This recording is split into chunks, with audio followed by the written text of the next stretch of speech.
Deuil est intéressant. Et la question que je me pose, vous savez que je travaille beaucoup sur les rapports et la différence entre les hommes et les femmes, est-ce que les femmes et les hommes font le deuil de la même chose? Je ne le pense pas. Les femmes font le deuil de leur honneur et les hommes font plus facilement le deuil de leurs pertes matérielles, financières, etc. Donc un homme sera plus inconsolable d'avoir perdu sa réputation, son honneur, et la femme subira très péniblement des pertes d'argent, des pertes financières. Voilà, à mon avis, c'est dans cette recherche, dans cette direction qu'il faut chercher les différences entre les hommes et les femmes, qui sont des différences qui ne sont pas naturelles, je dirais, il ne faut pas chercher dans la nature, mais dans la surnature.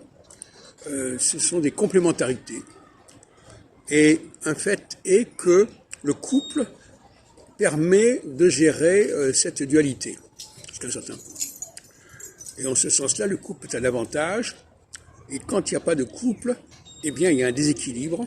L'homme ne sera pas protégé au niveau de ses biens, et la femme ne sera pas protégée au niveau de son honneur.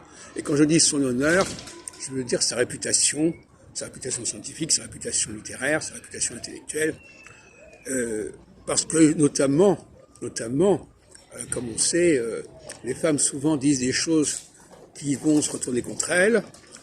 C'est le fameux ça auditif, une sorte de compulsion à dire des choses qui vont évidemment affecter leur réputation, leur honneur, leur crédit.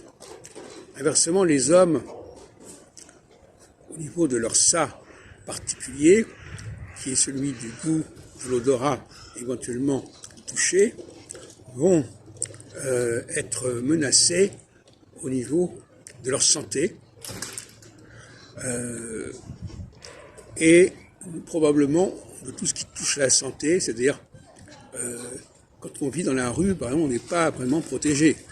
Donc il faut aussi avoir des biens, avoir un habitat pour pouvoir ménager son état physique. Donc c'est à la femme de garantir à l'homme cet habitat, tout comme à l'homme de garantir à la femme qu'elle